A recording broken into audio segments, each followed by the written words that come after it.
I'm Ann Lewis, and I'm here at San Diego Comic-Con 2015 with Paul Amos and Victoria Atkin, who play Master Assassins Jacob and Evie Fry in Assassin's Creed Syndicate.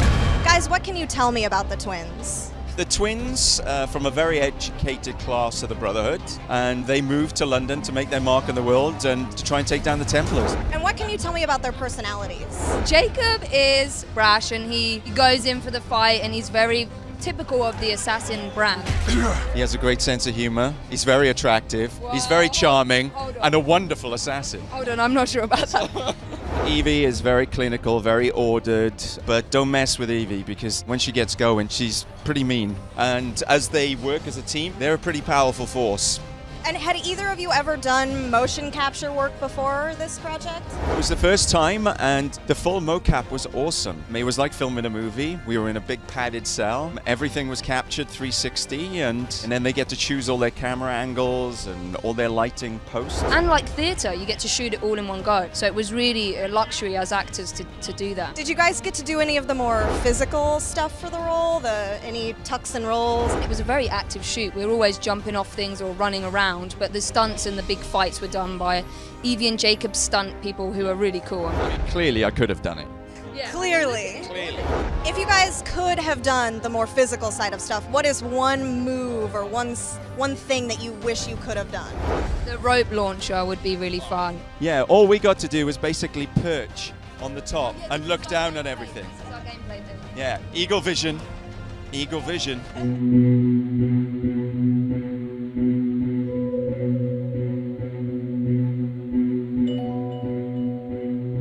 My name is François Pelin. I'm executive director for the studio and senior producer on the new project. I was one of the first ones to start in Ubisoft Montreal. I believe that I was number 56. Since '97 to now, the company changed. We all matured. We all made a lot of mistakes, tried different things, had a lot of success on stuff, less on others, but we've all learned. That's been the beauty of Ubisoft in Quebec, in Montreal, is that company that gives you the chance to try stuff and to create. Because when you do something for the first time, you innovate.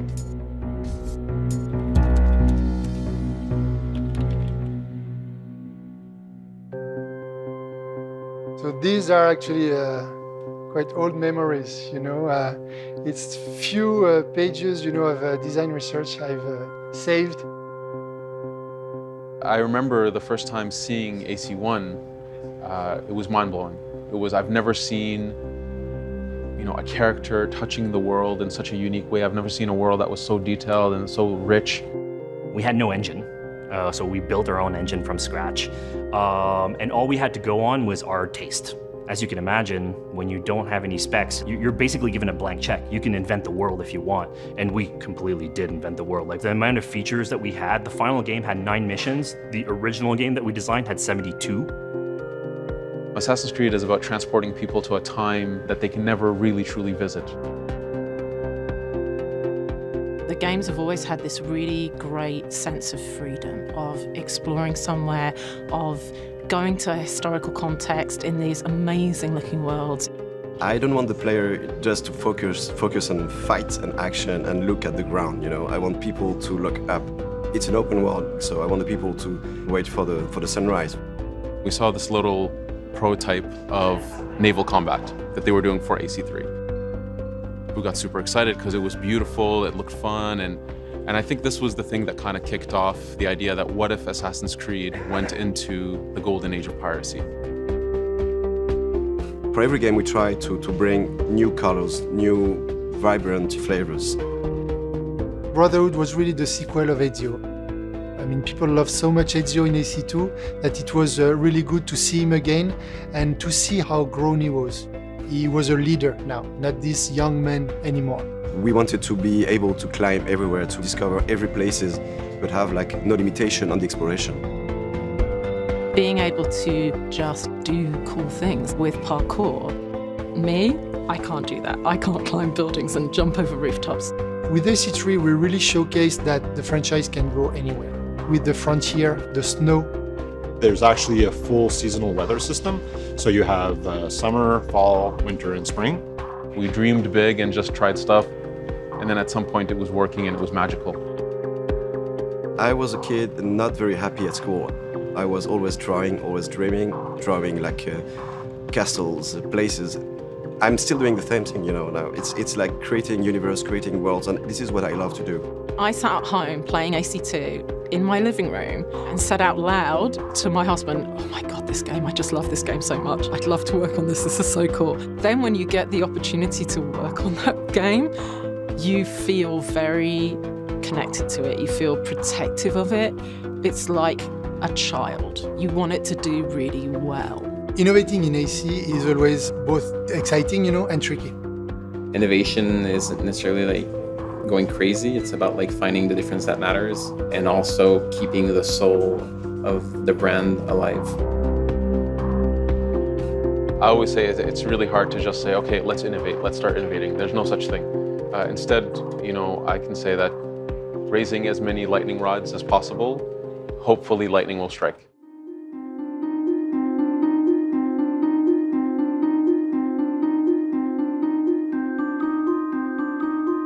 Every year we take risks. This one we may have taken too many risks. There were a lot of ambitious elements. It was the biggest city we'd ever built. It was a really complex city, and if you look at it, it looks beautiful. Everything was fresh, everything was new. It was this huge ambition, which was amazing. ACU is the first one in the AC brand where we saw that it was a much lower Metacritic. For people to work so hard on something for 4 years and then to have the reception that it had, you're leaving a piece of yourself in that thing. It's like you're a kid being told you're ugly and you're fat. And that, it hurts. Your little heart breaks a little bit. The worst thing that can happen actually when you release a game is to have one of your bugs becoming the front cover of the entire internet. Nobody's happy when 4 years of hard work are just image, you know, with the bug. Some people took it personally, some people took it upon themselves that, you know, they made mistakes. At the same time, I do feel for the fans who felt somehow that it didn't meet their expectations. That's disappointing as well. And that's something we can never take for granted as a developer. But the main thing for me is you look at that critically. You do postmortems and you say, what can we improve? Ubisoft is very aware that as we push the games out, we constantly need to innovate and bring something new. And I've got this great core of technology that's there, but how can we do even more with it? By listening to the comments, reading the forums, reading the reviews, we always base our next steps on that. So we really took a step back. We had to admit, you know, the flaws. For sure, there's always challenges. But to me, when you have a challenge, you face it and you move forward. And then you pick yourself up and you move on to the next challenge that you have and you build on the things you did well and the things that people enjoyed and that they wanted more of. In the end, what is at the core of our work is really to think about the player. So this is these people we should never ever forget. The players are our audience, but we are also players. We want the game to be the best possible player experience because we all play our games. Right here, right now, we're in the middle of production of a new Assassin's Creed game. There's hundreds of people working on the project, and we're working on making sure that we do an amazing game. We want to do something that doesn't exist. We don't know how we will make it. We worked hard, we fail, we retry, we test, etc. And in the end, we do something that we hope people will like. We're putting a lot of new features, new things that the player hasn't been able to do before in the game. I really like to have people to think in a few years' time, 5 years, 6 years, to say, do you remember that game that we did in 2015? Which was great. From missions to features to cinematic to story, every second of this experience is going to be amazing. So Assassin's Creed Syndicate takes place in London in 1868. The Industrial Revolution, in essence, is society going from almost a medieval society to the modern society in which we live in today. It's an increase in productivity that's never been seen before in the history of mankind. You see transportation breaking through. In the span of a few years, enough railroads were constructed to go around the circumference of the Earth. It's a world that's ruled by science. We'll see tons of progress in medicine that prolongs the lifetime of people from about 20 years old to 50 years old. It's a world that's no longer ruled by kings or by religion. It's a world that's ruled by money. And this is something that completely changes society. You have the upper classes, which still rule the city because they are the ones who have the right to vote. So the fate of the lower classes was pretty much to either work hard and to die young, or to resort to something new. But the industrial era sees the birth of organized crime, a bit as we know it today. It's really a concept that takes root in the Victorian era. People would band together to try to defend their common interests in what we could call syndicates.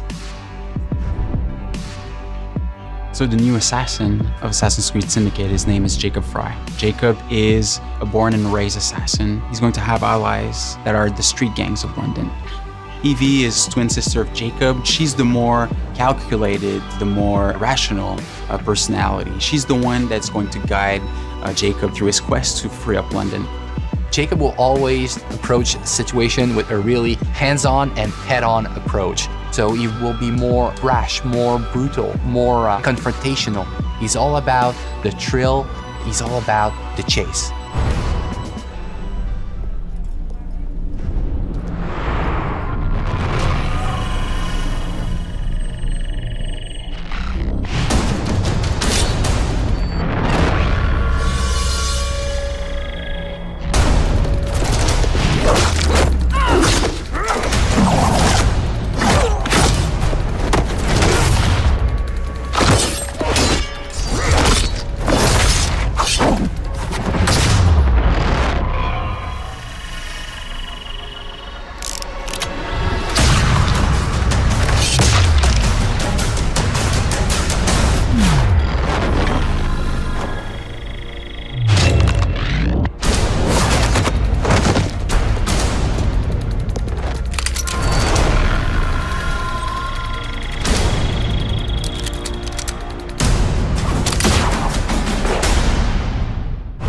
Assassin's Creed Syndicate will be the fastest-paced Assassin's Creed that we've ever built. The speed of combat in Assassin's Creed Syndicate has changed from the past. We are making combat much more closer range than ever in the past. The reason we're doing this is that the Victorian era has changed the way we think about weapons. You can no longer walk down the streets with a sword at your hip. You would be arrested. People fought with hidden knives, hidden blades, with brass knuckles. So there's a lot of freedom for the player to create chaos.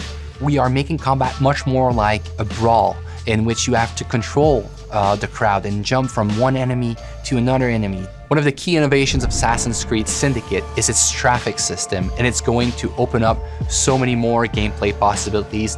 Players can jump on top of vehicles, they can drive them, they can integrate them to parkour. They can kill and assassinate people from vehicles. It makes the combat much more faster paced, but also more brutal and more lethal than ever before. Let me show you what I mean in this first gameplay walkthrough of Assassin's Creed Syndicate. It's reckless. It's clever. The Blighters control every criminal enterprise in the city. If they work for us... Yes, but they work for the Templars. No, they're paid off by the Templars. Slight difference. If we take control of the gangs, we take control of London from the bottom up. You are talking about building yourself an army. Miss Fry, tell him this is complete madness. You'd need to consolidate your control. I can keep the rival gangs and the police from sweeping in and seizing the territory. You can't very well send Bloody Nora an engraved invitation. We have no idea where they hold up. Yeah, we do. You found them? The Blighters are operating out of the rookery. Bloody Nora will be there. Good work, Clara. Tremendous work. Jacob. Can't talk now, Henry. Duty calls. To your health. Apologies, Mr. Green.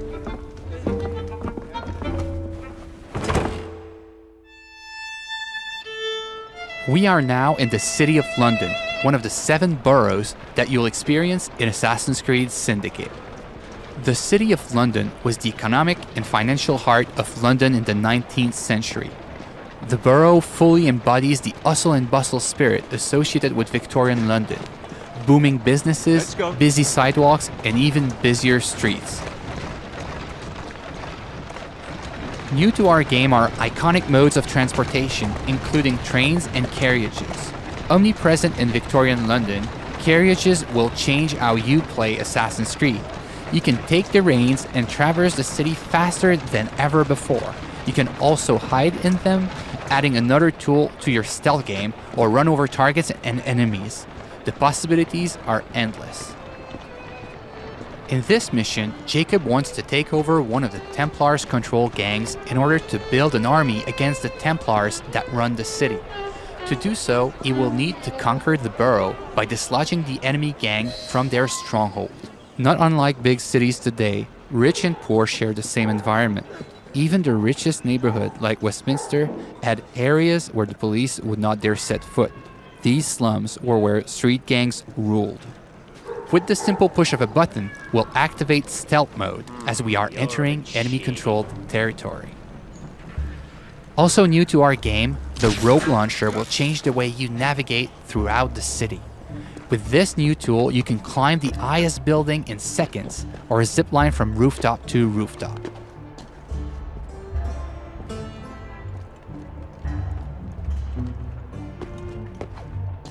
Let's trigger Eagle Vision to study our surroundings.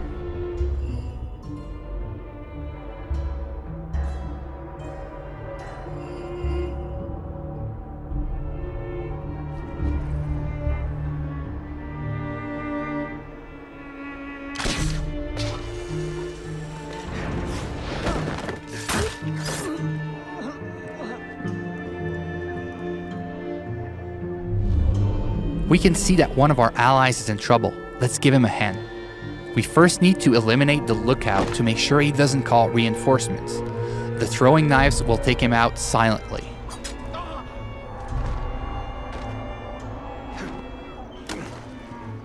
Well, that doesn't look entirely honest.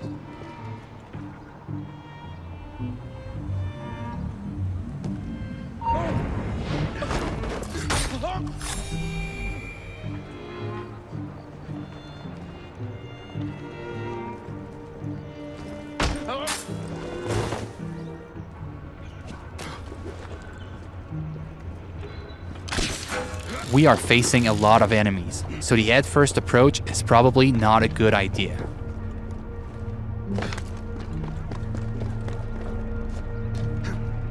Also new to our game is the ability to use the environment to take out your enemies.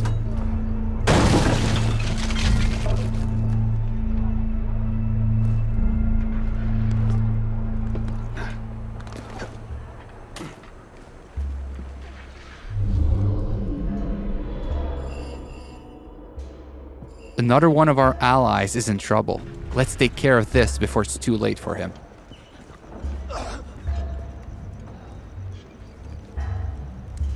Are you in danger, citizen? Don't look the slightest bit disreputable. Please don't start any trouble. Here now.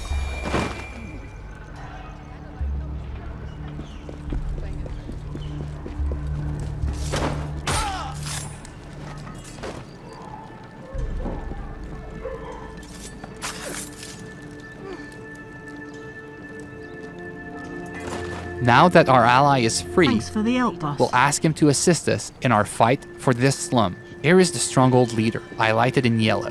Let's try to take him out with stealth, as he is more dangerous than common thugs. We'll use the hallucinogenic darts to turn our enemies against one another.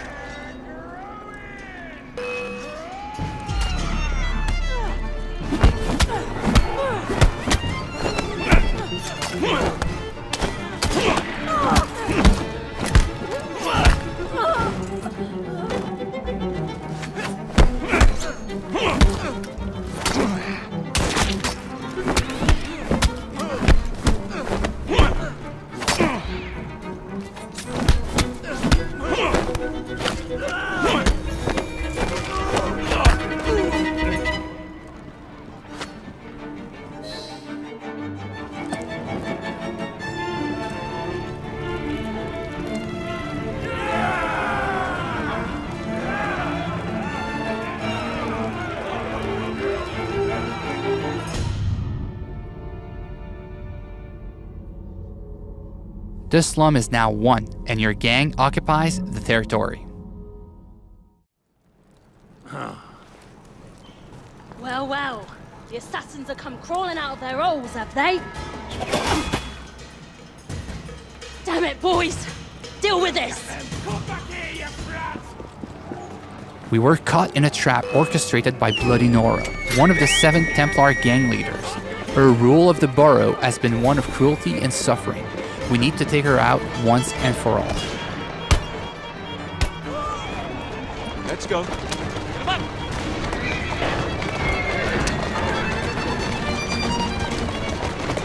Faster.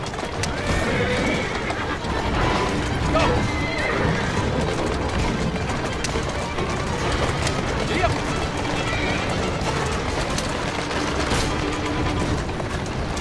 Bloody Nora's thugs are trying to make sure you don't get to her, ramming our carriage to kill her. Our carriage has taken some damage but seems to be holding up.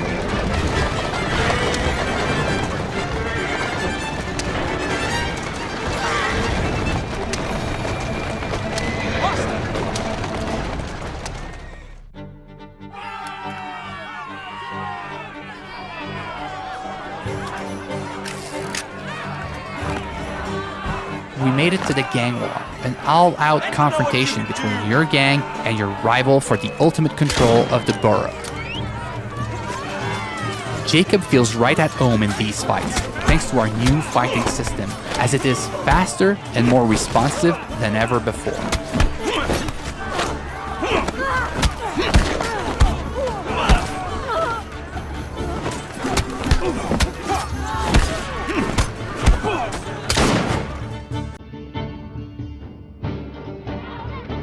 Ladies and gentlemen, we are Jacob and Evie Fry.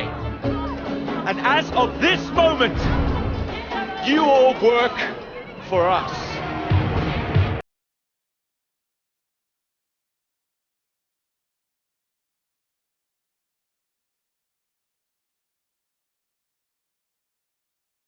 And working really hard for the last 2 years in making sure that we have an amazing and polished single-player experience.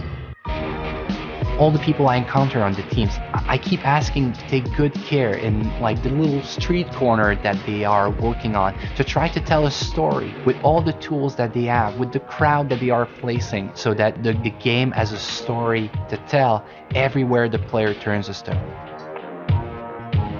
It's an intimate relationship between the player and the protagonist as he relives his life in a pivotal moment in history. It's a completely new kind of Assassin's Creed, that it's respectful of the franchise, but that it transforms its gameplay in a way that makes it more fun than ever. I want them to feel like it's the best Assassin's Creed that's ever been made. If London is the heart that makes the world turn round, then the River Thames is its main artery. Its pulse beats to the rhythm of the comings and the goings of 1,000 goods and wares every second of every day. Indigo-stained hands tote sacks of flour that cake them white. Faces browned by tobacco, shoulders blooded by the meat slaughtered to feed 1 million hungry mouths. The world belongs to Great Britain, and London is its hungriest belly. In Assassin's Creed Syndicate, we at Ubisoft Singapore faithfully recreated the River Thames to bring players this iconic landmark during the Industrial Revolution.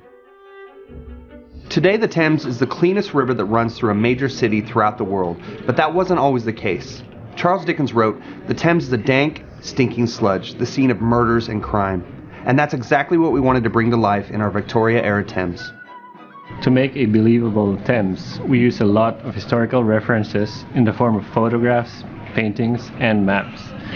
Using these references, we get to see how the Thames looked and felt like, with the different boat types, docks, and crowds during that time period. After extensive research, we created concept art that combined historical research with artistic treatment that we want. Then, we recreated the ingredients like docks and boats in 3D that make up our world. At the end of the day, every decision we make supports the player experience.